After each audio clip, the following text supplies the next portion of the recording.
Hey friends, welcome. If this is your first time visiting, welcome. If you're returning, welcome back. So a while back, I did a haul from Five Below and I got some items that I thought I could supplement on. So these little sweatshirts, they're 100% polyester. They're actually pretty soft, but they just have this little cutoff bottom on them. They were $5 and I thought they were cute. So we are going to sublimate on them and just see how they turn out. All right. So I've got a white one and a pink one. And I have this little image here I thought was cute. I'm going to put on the white one. And then I have this image here I'm going to put on the pink one. I printed both of these with my Epson 2760 Sublimation printer. And I'm going to do them in two different ways, all right? So we'll start with the pink one. So the first thing I'm going to do is just heat up my fabric.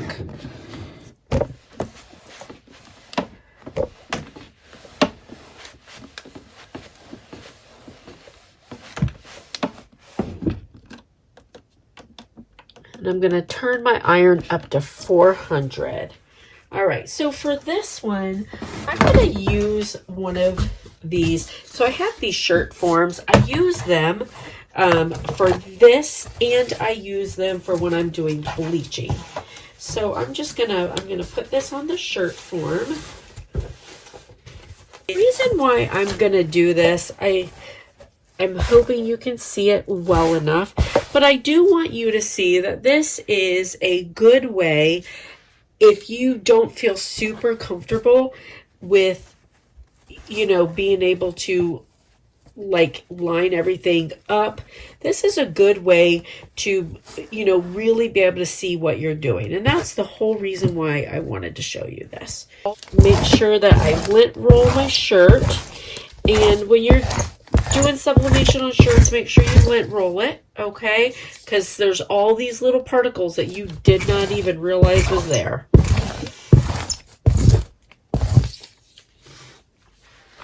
Now, this table isn't super big, but it will work. Even though I have my shirt backing in here, I still want to put in a piece of paper to protect. All right. And because I use my shirt backing all the time, I don't want to have excess ink on my shirt backing so that I can't use it. You know what I mean?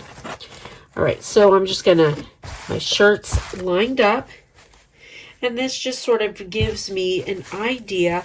I can see my shirt a little bit better to know what I'm doing. All right, so I'm gonna take my image. And I have I have some different shirt rulers and stuff. I don't know where they are. But to be perfectly honest, I don't really use them. But this will allow you to look a little bit better. I'm going to go 3 finger breaths below. And I'm just going to now you measure all you want. I'm a sort of visualize and line it up kind of person. And I feel good with that. I'm going to put some heat tape on it. And now I'm going to put another piece of parchment paper over it. And I'm also going to use my little Teflon sheet. All right. So I'm at 400.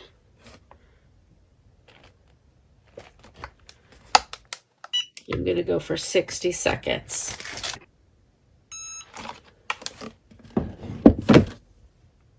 These Teflon sheets get pretty hot.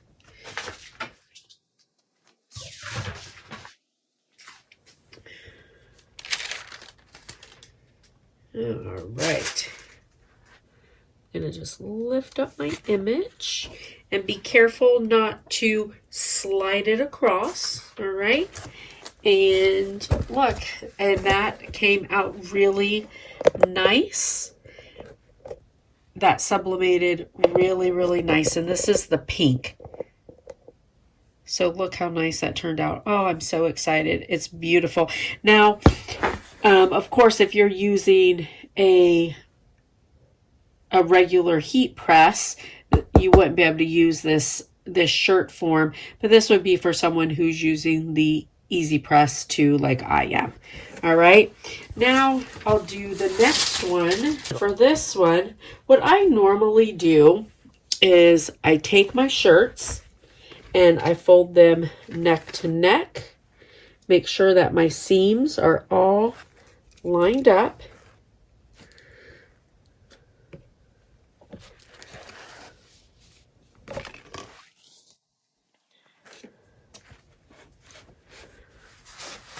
And then I iron it down the center and make a nice crease, because now I know what my middle is.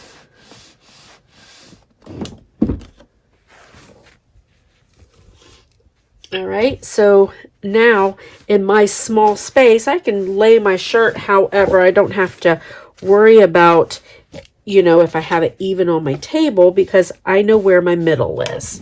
All right. Just iron that other side before I put it on.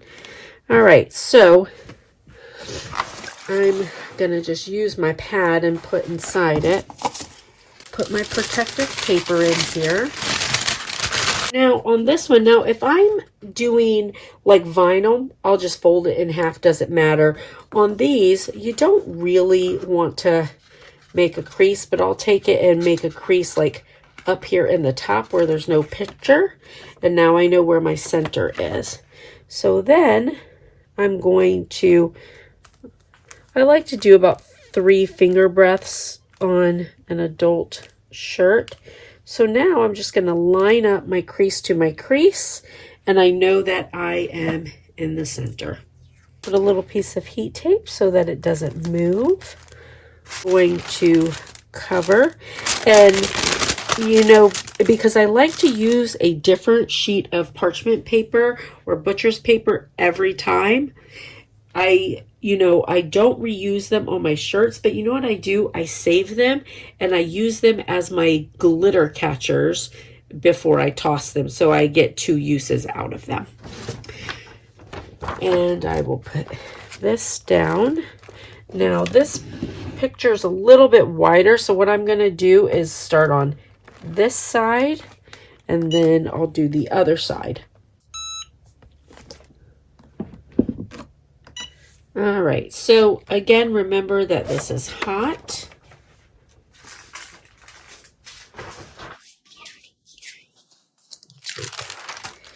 This off. We'll lift this straight up.